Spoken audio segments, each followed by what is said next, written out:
Eh bien bonjour à tous mes amis, j'espère que vous allez tous très bien. Écoutez, moi ça va et aujourd'hui je suis vraiment très content de vous retrouver dans cette vidéo puisqu'on va faire le test complet de notre petite tablette Android que j'avais acheté donc sur AliExpress pour rappel. Et j'avais fait une vidéo justement d'unboxing et voilà de premier démarrage avec vous. On avait regardé un petit peu la qualité et ce que ça valait, mais on n'avait pas regardé encore ce qu'il y avait à l'intérieur de cette tablette. Et du coup ce que je vous propose dans cette vidéo c'est qu'on la teste ensemble et qu'on voit justement si oui ou non ça vaut le coup d'acheter une tablette sur AliExpress ou si justement il vaut mieux s'orienter vers des magasins qu'on connaît avec des vraies marques de tablettes. C'est ce qu'on va voir dans cette vidéo. Forcément, si tu es intéressé, je te conseille vraiment de rester jusqu'à la fin de cette vidéo parce qu'on va voir des trucs vraiment super intéressants sur cette tablette et je pense que même toi, tu vas pas en revenir. Donc vraiment, reste jusqu'à la fin de cette vidéo. Avant de commencer, et comme d'habitude, pour les personnes qui ne sont pas déjà abonnées, n'hésitez pas à le faire, voilà, ça me ferait très plaisir, ça permet de soutenir ma chaîne et de la faire évoluer. N'hésite pas aussi à liker cette vidéo, un maximum de likes pour justement que cette vidéo soit référencée sur YouTube. Si tu as des questions, les commentaires sont là pour ça. Très important, active-moi aussi ta cloche des notifications pour rester informé de toutes mes futures vidéos. Bah voilà, sans plus tarder, on va tout de suite commencer, c'est parti. Ah là là les amis, il y a vraiment beaucoup de choses à dire sur cette tablette, je suis désolé, je rigole parce que c'est... Vous allez voir. Donc en termes de design, très honnêtement, la tablette est plutôt jolie en termes de design, mais c'est la qualité des matériaux qui est extrêmement médiocre. C'est du plastique vraiment très bas de gamme. Je pense même pas qu'on ait une partie aluminium sur cette tablette. Et quand vous la bougez, ça bouge dans tous les sens. Ça tient pas du tout. C'est vraiment pas qualitatif. Et donc ça fait déjà un très gros premier point négatif pour cette tablette. Deuxième point important aussi pour une tablette, c'est bien sûr l'autonomie. Quand on achète une tablette, c'est pour avoir une autonomie qui dure plus ou moins une journée, voire 2 jours en fonction de l'utilisation et qu'on n'est pas obligé de recharger tout le temps. Donc à titre d'exemple, pour vous dire, la tablette chargée à 100% en utilisation, vous allez la tenir à peu près 2 heures. Pour une tablette, c'est vraiment extrêmement médiocre. Et pire encore, si vous la faites charger à 100% et que vous décidez par exemple de la laisser sur un côté et de l'utiliser le lendemain, quand vous reprenez la tablette, eh bien, la batterie est quasiment déchargée. En fait, il n'y a quasiment plus de jus sur la tablette. Donc voilà, c'est très mal optimisé. La gestion de l'autonomie est extrêmement nulle. Et voilà, il n'y en a quasiment pas. Donc autant vous dire que la tablette, vous êtes obligé de la laisser brancher quasiment tout le temps sur secteur. Vous inquiétez pas, je vous vois venir. Vous voulez absolument savoir si oui ou non il y a les composants qu'on nous promet. On va y venir juste après. Je finis juste l'aspect un peu extérieur. Et vous inquiétez pas, on va tout de suite rentrer dans les détails après. Voilà, je vais parler un peu de l'écran. Donc en termes d'écran, pour vous donner une idée, on nous promettait un écran tout simplement 2K. On est très loin de ce qu'ils annoncent, puisque déjà c'est pixelisé. Je vous rapproche un peu la tablette. Peut-être que ça sera pas super visible au niveau de la caméra, mais voilà, moi je l'ai devant les yeux et autant vous dire que ça fait très mal aux yeux. On voit des petits grains partout. Pour moi, ça va pas plus haut que la 720p et encore, j'en suis pas sûr à 100%. Donc malheureusement, vu que c'est un os qui a été complètement bidouillé, vous inquiétez pas, je vous explique juste après, et ben en fait, même les logiciels de bench, etc., nous trompent en fait sur les matériaux qu'on a dans cette tablette, le matériel qu'on a dans cette tablette, pardon.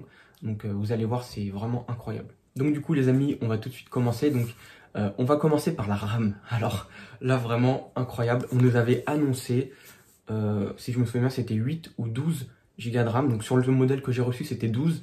Mais en réalité, moi, ce que j'avais commandé, c'était 8 et 256 de stockage. Donc là, moi, j'avais reçu la version à 500 Go de stockage et tout simplement 12 Go de RAM.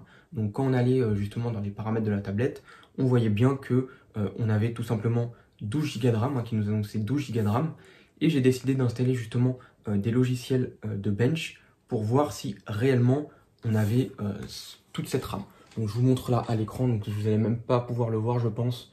Je ne sais pas si vous voyez 12 Go, donc ça c'est dans les paramètres de la tablette. Et justement on a été sur Geekbench. Donc pour ceux qui ne savent pas, c'est un logiciel de bench qui permet d'évaluer les performances d'une tablette, d'un ordinateur, peu importe.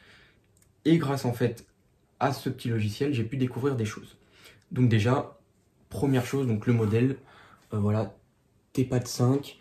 On voit bien que c'est sous Android 10, donc j'aimerais bien que la mise au point se fasse, donc voilà, c'est un peu mieux. Et on nous dit qu'on a un processeur ARM Snapdragon, donc ça aussi on vérifiera juste après. Et en termes de RAM, Donc c'est très simple, on va dans les paramètres, on fait device, et là les amis, regardez-moi ça. Regardez-moi ça, on a 1,35 Go de RAM, c'est complètement abusé. D'ailleurs, si vous regardez bien la puce graphique, on est sur une Mali T720. Autant vous dire que sur un Snapdragon, ça n'a jamais existé, puisque Snapdragon est toujours combiné avec Adreno en type de partie graphique. Donc pour moi déjà une Mali T720 c'est quasiment impossible d'avoir ça, puisque le Snapdragon n'est pas du tout associé à ce type de puce. Donc on vérifiera juste après. On nous dit aussi qu'on a 320 pixels par pouce en termes d'écran, donc c'est totalement faux, puisque on est loin de la réalité. Et la résolution nous dit du 1200 par 1920. Voilà, c'est faux aussi, puisque l'écran n'est pas du tout net, n'est pas du tout précis, et il y a des grains partout, c'est vraiment très très moche. À regarder, ça fait mal aux yeux, et c'est très très dur d'utiliser cette tablette pendant plusieurs heures, croyez-moi. Et bien les amis, en termes de gigas, on est loin des 512, hein, vous vous en doutez très très bien justement. Donc c'est faux, on n'est même pas à 128. C'est tout simplement en fait un bidouillage sur le système d'exploitation qui fait qu'on a toutes ces informations erronées. Je m'explique. Le matériel, lui, ne peut pas être bidouillé, mais tout ce qui est firmware autour de ce matériel-là peut être bidouillé. On a vu le cas par exemple sur les cartes graphiques. Quand vous achetez une carte graphique sur AliExpress, j'en avais fait aussi l'expérience, peut-être que je vous en parlerai dans une autre vidéo. On reçoit une carte graphique, donc par exemple une 1050 Ti, et en fait à l'intérieur, on vous fait croire que c'est 1050 Ti, mais par exemple sur 3D Mark, c'est des cartes qui ne sont pas reconnues puisqu'elles sont trop bidouillées. Et pareil, vous ne pouvez pas jouer avec, puisque le jeu va cracher toutes les 5 minutes du fait que ce soit extrêmement bidouillé. Donc c'est vraiment inutilisable en termes pour jouer ou quoi que ce soit. Vous pouvez uniquement afficher le bureau avec. Et pour faire ça, en fait, c'est tout simplement le firmware qu'il y a dans la carte graphique qui a été bidouillé pour faire croire qu'on avait une GTX 1050 Ti. Dans mon cas, on était loin de la réalité puisque c'était une GTS 450. Donc si je dis pas de conneries, une carte de 2010, 2011, quelque chose comme ça. Donc vous voyez que c'est clairement pas ce qu'on a commandé. On reçoit la plupart du temps autre chose. Donc c'est pour ça, faites très attention quand vous achetez sur ce type de plateforme. Du coup, pour notre tablette, c'est pareil, vous vous en doutez. Tout ce qui est firmware à l'intérieur de la tablette a été extrêmement bidouillé de tous les côtés, en termes de RAM, en termes de processeur, en termes de stockage. Ce qu'il faut aussi que l'autonomie est extrêmement médiocre. La tablette ne tient pas la charge puisque en fait, il y a trop de bidouillage qui a été fait dessus. Et en fait, pour pouvoir utiliser la tablette peut-être plus simplement et mieux, il faudrait réinstaller une version d'Android neutre avec zéro bidouillage. Android, c'est pas ma tasse de thé, on va dire que je connais pas spécialement tout ça. Donc installer un firmware là-dessus, je n'ai jamais essayé. Et l'autre problème aussi très important, c'est que cette tablette n'est pas reconnue par l'ordinateur, même en mode développeur. Donc vous savez, quand vous appuyez sur version build plusieurs fois, vous pouvez passer en mode développeur et débloquer des fonctionnalités. Et bien là, ce n'est pas le cas. Tout ce que en fait, vous débloquez bien les fonctionnalités, mais le problème c'est que on peut rien faire en fait. Sur l'ordinateur, elle n'est pas reconnue, on ne peut rien faire. Quand on la restaure, il n'y a aucun paramètre de pré-réglage puisque elle retombe en fait sur l'accueil. Tout simplement, c'est vraiment une tablette qui a été très très très bidouillée. En termes de processeur, et bien là les amis, vous vous en doutez, on est loin du Snapdragon puisqu'on est sur un Mediatek 6700 et quelques. Donc j'ai pu trouver ça en appuyant sur le bouton Power et volume plus moins en même temps pour rentrer en fait dans les paramètres de la tablette. Et grâce à ça, j'ai pu trouver des informations qui m'ont permis de vérifier l'exactitude de cette tablette. Ce qui fait que on est sur un Mediatek 6750, donc c'est un petit processeur et qui est très très loin derrière un Snapdragon 870, croyez-moi. Donc voilà, autant vous dire que ça ne vaut pas 140 € en termes de qualité de fabrication, de composants qu'on a dans cette tablette. Ça vaut clairement pas le coup et ça vaut clairement pas 140 €. Donc voilà, très honnêtement, si vous voulez acheter une tablette et que vous avez un très petit budget, 140 €, orientez-vous soit sur l'entrée de gamme qu'on peut trouver sur internet, donc des vraies tablettes de vraies marques, ou tout simplement, pour avoir de meilleures performances, vous pouvez aller sur le marché de l'occasion et trouver des tablettes, voilà, des tablettes qui coûtaient aux alentours des 300 € à l'époque, voire 350, qui sont pas très très vieilles et que vous allez pouvoir retrouver autour des 150-200 €. Donc ça peut valoir le coup si vous voulez plus de performances, plutôt que d'acheter une tablette neuve entrée de gamme qui aura des performances limitées, mais qui sera quand même plus utilisable que ça. On est bien d'accord que ça, c'est inutilisable. D'ailleurs, je vais vous montrer un petit truc. Donc j'ai installé un petit jeu pour justement tester cette tablette et on va tout de suite le lancer, vous allez voir. Donc là on est sur Asphalt 9 que j'ai installé et que je vais tester justement sur cette tablette.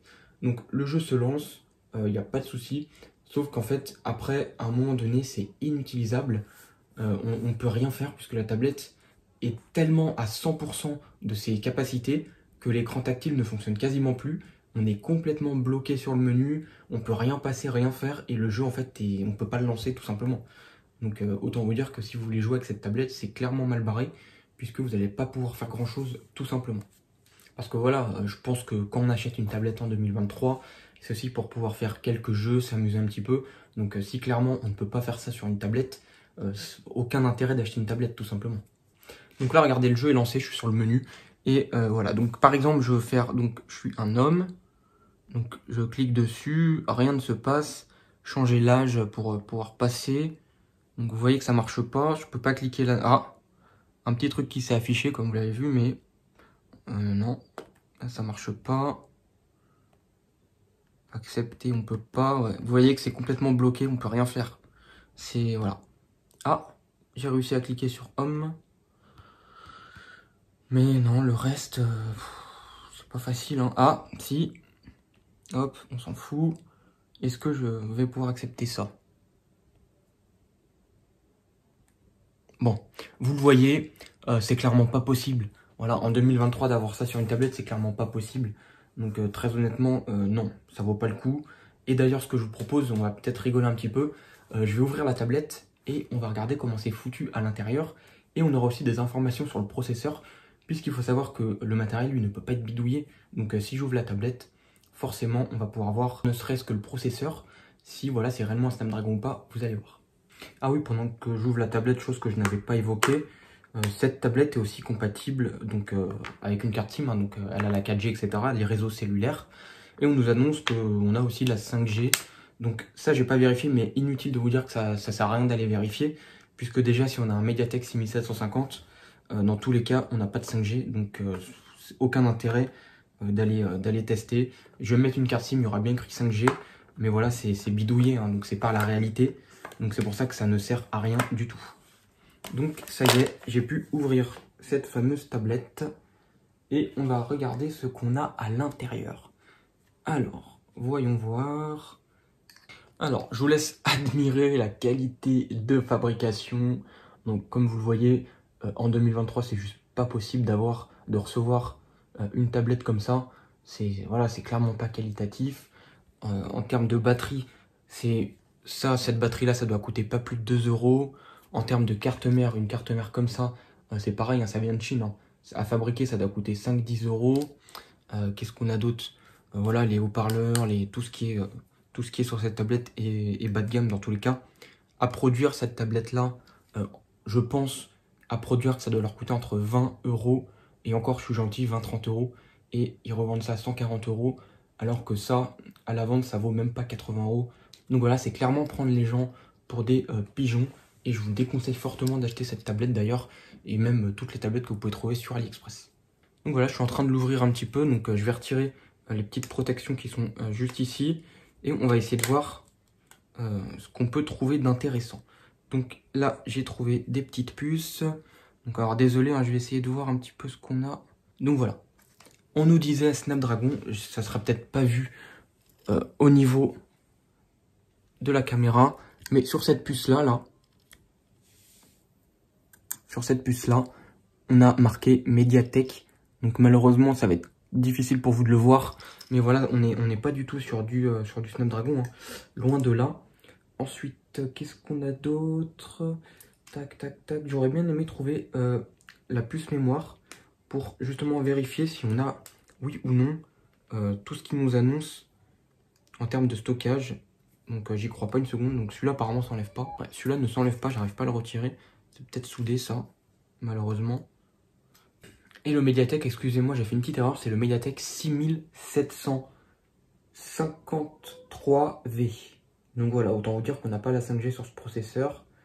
Il me semble hein, qu'on n'a pas la 5G, j'irai vérifier pour être sûr et certain. Mais il me semble que pour moi, ça c'est vraiment très vieux. Et voilà, ça vaut clairement pas 140 € tout simplement. Donc voilà les amis pour cette petite vidéo, j'espère que ça vous aura appris des choses, que vous avez pu découvrir plein de choses à travers cette vidéo, notamment sur ce qu'on peut trouver sur AliExpress et que voilà il faut faire assez attention quand vous voulez acheter des produits justement sur cette plateforme. Mais voilà, en tout cas pour moi ça a été une vidéo super intéressante, j'ai été très content de vous partager ça.